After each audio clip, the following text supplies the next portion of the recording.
Poppy dan Lee itu memprovokasi, menghasut dengan memberikan sebuah pertanyaan dan pernyataan.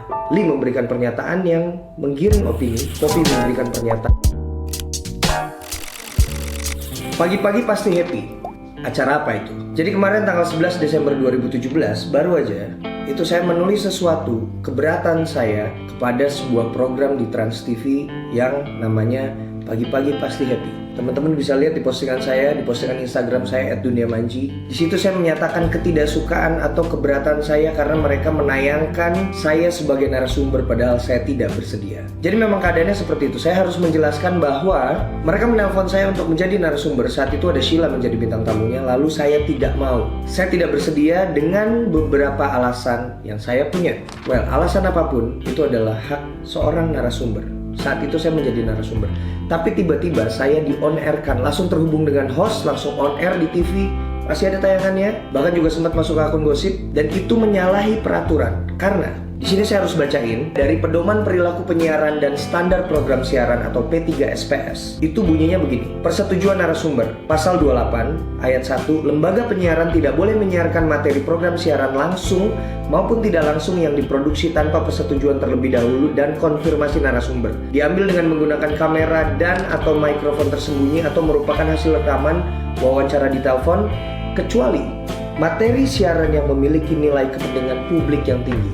Menurut saya itu bukan kepentingan publik yang tinggi. Karena itu adalah kepentingan saya, kepentingan Sheila mungkin, tapi bukan kepentingan publik. Saya tidak bersedia dan mereka pagi-pagi pasti happy itu menyalahi aturan. Makanya saya menulis itu dan saya langsung melayangkan keberatan saya langsung ke KPI. KPI memberikan kebebasan kepada saya untuk meneruskan ke tingkat yang lebih lanjut lagi. Misalnya mereka akan memberikan teguran. Well, mereka udah kasih teguran. Tapi apakah saya mau mempermasalahkan terus ini? Itu juga bisa saya lakukan. Tapi saya menghargai pihak-pihak Trans TV yang sudah datang menemui saya dengan itikat baik meminta maaf. Oke, saya tidak akan teruskan ini, tapi saya akan membicarakan tentang perilaku host dan juga konten acara yang menurut saya tidak bagus. Host di sini saat itu ada Uya, ada Lee, lalu ada Poppy. Saya menghargai Uya karena Uya menelpon saya secara pribadi dan meminta maaf karena menjadi bagian dari program itu dan mengajukan permohonan maaf pribadi juga karena beberapa pertanyaan-pertanyaan dia. Well, di antara 3 orang host saat itu, Uya adalah yang paling ringan. Mungkin karena dia kenal sama saya dan dia tahu sedikit cerita apa yang terjadi di belakang itu. Tapi buat Lee dan juga Poppy, saya tidak suka sama kalian. Kalian membuat pertanyaan dan pernyataan yang menggiring opini publik. Saya play di sini, saya punya rekamannya karena udah nggak ada lagi di YouTube. Saudara kandungnya ke Anji, tapi jadi manajernya Sheila kan. Sebetulnya kalau kakaknya kan sosial bela sono ya, di sini bisa ya. aja. Korea ya.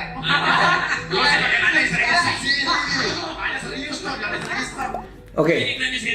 Satu, ini adalah pertanyaan dari Lee. Kenapa saudara kandung saya, abang saya, itu seperti membela Sheila dengan cara menjadi manajernya? Oke, banyak orang yang tidak tahu bahwa Eri itu abang saya memang benar jadi manajer Sheila. Dulunya Eri pernah menjadi manajer saya. Dan karena persoalan ini, kami memang jadi berseteru sampai hari ini. Saya harus mengatakan ini karena memang begitu keadaannya. Yang jelas saya waktu itu sudah pernah berbicara secara kekeluargaan semuanya bahwa saya tidak setuju Eri menjadi manajer Sheila. Karena bisa menyebabkan persoalan di kemudian hari. Dan terjadi, itu adalah persoalan di belakang. Tapi, pertanyaan dari Lee itu seakan menggiring opini publik bahwa Anji tidak benar. Kayak misalnya kakak kandung atau adik kandung atau keluarga kandung, seharusnya membela keluarganya. Atau tidak mau ada hubungan sama Jangan bikin ribut lagi ya.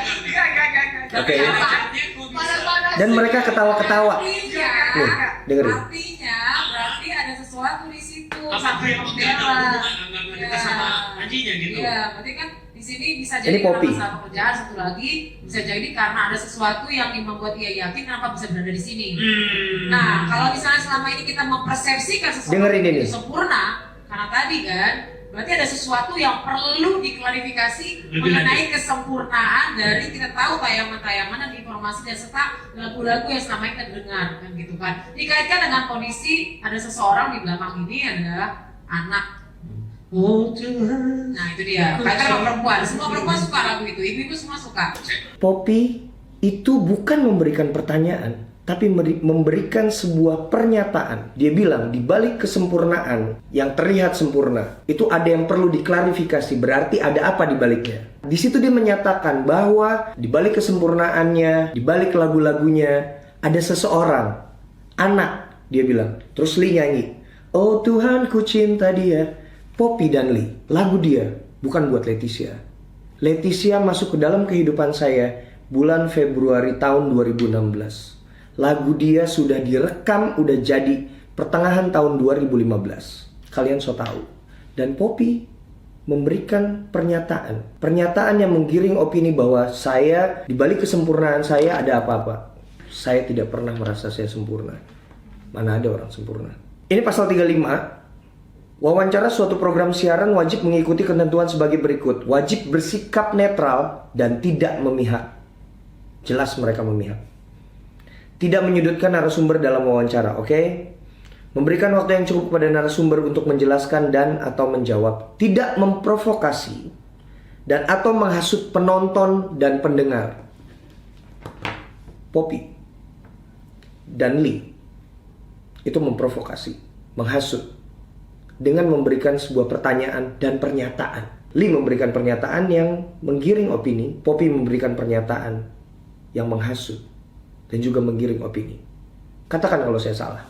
Jadi jelas di sini host memihak. Dari dulu saya tidak pernah bersedia untuk diinterview oleh acara Pagi-Pagi Pasti Happy. Karena menurut saya ini program yang tidak bagus. Menurut saya, sekali lagi menurut saya, program yang membicarakan sensasi aja. Makanya saya nggak pernah mau datang diundang ke sana. Tapi saya tidak pernah menjelek-jelekan program kalian. Saya tidak pernah membahas tentang program P3H. Walaupun saya tidak suka, saya tidak pernah menyenggol program ini. Tapi program ini sudah mengangkat isu tentang saya ini 2 kali. Isu yang sama, tes DNA. Padahal itu salah. Makanya kalau mencari pembahasan dari media online, cari yang benar, cari yang faktual. Saya punya kok. Ada pernyataan saya di bulan Oktober bahwa saya tidak menginginkan tes DNA. Bukan itu. Tapi saya pengen memasukkan nama saya ke dalam akte. Poppy bisa membaca ekspresi, baca ekspresi saya. Apakah saya bohong? Yang jelas saya marah sama Anda. Kenapa mengangkat isu yang lama? Kenapa mengangkat isu yang itu-itu saja? Apakah nggak ada isu lain yang bisa diangkat? Dan juga apakah Sheila tidak bisa mengangkat isu lain selain isu yang itu-itu aja? Tentang Sheila, saya akan bicarakan di video lain. Karena saya punya pembahasan khusus dan mendalam tentang ini. Jadi sekali lagi saya hargai pihak Trans TV, produser, dan semuanya yang terkait dengan P3H yang datang kepada saya meminta maaf tentang kejadian ini. Saya hargai, saya tidak akan meneruskan ini. Tapi saya harus bilang bahwa saya tidak suka sama 2 host yang ada di dalam acara itu, yaitu Lee, terutama Poppy, yang sudah membuat sebuah pernyataan yang menggiring dan menghasut opini masyarakat. Saya membuat video ini karena saya tidak mau ada informasi yang salah dari mana-mana. Saya diwawancarai lalu terjadi informasi yang salah. Ini faktual dari saya. Semoga teman-teman bisa menyikapi tentang ini. Ya pokoknya sekian itu dari saya. Semoga program-program TV di Indonesia bisa lebih bagus. Karena kalau enggak, akan ada program-program bagus di internet. Walau ada masalah, jangan lupa senyum hari ini.